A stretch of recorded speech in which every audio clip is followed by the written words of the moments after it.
என்ன குழந்தைங்களா, இன்றைக்கி ஒரு கதை கேட்க தயாராக இருக்கீங்களா? கதையை நான் சொல்கிறேன். அதுக்கு என்ன குறளை நம்ம வள்ளுவர் சொல்லியிருக்காரு அப்படின்றத யோசிச்சுக்கிட்டே இருங்க. ஒருத்தர் தன்னுடைய மகன் வெளியே கிளம்புறாரு அப்படின்னு சொல்லிட்டு அன்றைக்கி நிறைஞ்ச அமாவாசையாக இருக்குன்னு வேலைக்கார பையன்கிட்ட சொல்லி பெரிய பூசணிக்காயை சுற்றி நடு தெருவில் உடைக்க சொல்கிறாரு. உடைச்சதும் அந்த பையன் அதை எடுத்து ஓரமாக போடலாம் அப்படின்னு எடுக்க போகிறான். அப்போ சத்தம் போடுறாரு, அதை தொடக்கூடாது, தொட்டால் திருஷ்டி போகாது, அது அப்படியே கிடக்கட்டும் அப்படின்னு. அவங்க பையன் கிளம்பி போயிடுறான். அப்போ பார்த்தா அவங்க உடச்ச பூசணிக்காய் மேலே மிதிவண்டி ஏறினதுனால தடுமாறி கீழே விழுந்து ஒரு சின்ன பையன் காலில் அடிபட்டு ரத்தம் வழிஞ்சு ஓட ஆரம்பிச்சிச்சு. அவங்க அம்மா பதறாங்க, ஐயோ அந்த பையனுக்கு காலில் அடிபட்டு ரத்தம் கொட்டுது அப்படின்னு. பார்த்து போயிருக்கணும், அதுக்கு நம்ம என்ன செய்ய முடியும் அப்படின்னு சொல்லிட்டு அவர் போயிடுறாரு.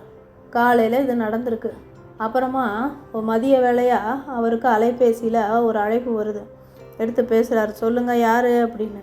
அவங்க பையனுக்கு அடிபட்டுருச்சு, ரொம்ப ஆபத்தான நிலையில் மருத்துவமனையில் சேர்த்துருக்கோம் அப்படின்னு சொல்லி அழைப்பு வருது. ஐயோ என்னாச்சு அப்படின்னு பதறாரு இவர். அப்போ சொல்கிறாங்க, ஒன்றும் இல்லைங்க, அமாவாசை அன்னைக்கு நடக்கிற விபத்து தான். என்னது, அமாவாசை அன்னைக்கு நடக்கிற விபத்தா? என்ன சொல்கிறீங்க? யாரோ அமாவாசைக்கு பூசணிக்காய் உடைச்சிருக்காங்க, அதில் தெரியாமல் உங்கள் பையன் வண்டியை ஏற்றி கீழே விழுந்து அடிபட்டுருச்சு. அமாவாசை வந்துட்டால் போதும், சிலருக்கு திருஷ்டி கழிக்கிறேன் பேர்வழின்னு எந்த இடம்னு பார்க்காம நடு தெருவில் பூசணிக்காயை போட்டு உடைச்சிட்றாங்க. அதனால் அங்கே நடக்கக்கூடிய பாதசாரிகள் இல்லை வண்டியில் போகிறவங்களுடைய நிலையை பற்றி, அவங்களுடைய பாதுகாப்பை பற்றி யோசிக்கிறதே இல்லை. அதனால தான் இந்த மாதிரி விபத்துக்கள் நடக்குது. உடனே தான் இவருக்கு ஐயோ அப்படின்ட்டு பதறுது. மருத்துவமனைக்கு போய் அவங்க பையனை பார்க்குறாங்க. என்னாச்சு அப்படின்னா, அடிபட்டிருக்கு, கட்டு போடணும், எப்படியும் ஒரு வாரம் இங்கே மருத்துவமனையில் இருக்கிற மாதிரி இருக்கும், இந்த மருந்தெல்லாம் போய் வாங்கிட்டு வாங்க அப்படின்னு சொல்கிறாங்க. சரின்னு அவர் மருந்து சீட்டை வாங்கிட்டு வெளியில் வராரு.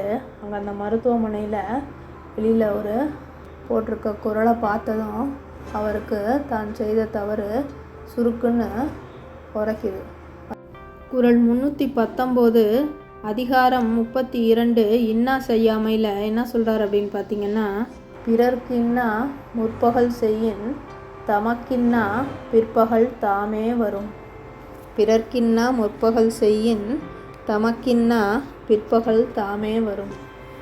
என்னைக்கு மற்றவங்களுக்கு நம்ம துன்பத்தை செய்கிறோமோ அது நமக்கே அடுத்து பின்னாடி துன்பத்தை விளைவிக்கும் அப்படிங்கிறது தான் வள்ளுவர் சொல்லக்கூடிய கருத்து. அதனால் எப்போவுமே நம்ம மற்றவங்களுக்கு துன்பம் தர்ற செயலை செய்யக்கூடாது. செஞ்சால் அது நமக்கே ரெட்டிப்பாக விளையும். அடுத்தவருக்கு தீமையை காலையில் செய்தால் நமக்கான தீமை நம்மை தேடி உடனே மாலையிலே வந்து சேரும் அப்படின்றாரு. இந்த கதையில் அப்படி தான் பார்த்தீங்கன்னா, காலையில் மற்றவங்களுக்கு இவர் துன்பம் விளைவிச்சார். அதன் பலனாக மதியமே இவருடைய மகன் துன்பப்பட்ட செய்தி இவருக்கு வந்து சேருகிறது. அதனால் அனைவருக்கும் நல்லதையே செய்வோம், நல்லதையே நினைப்போம்.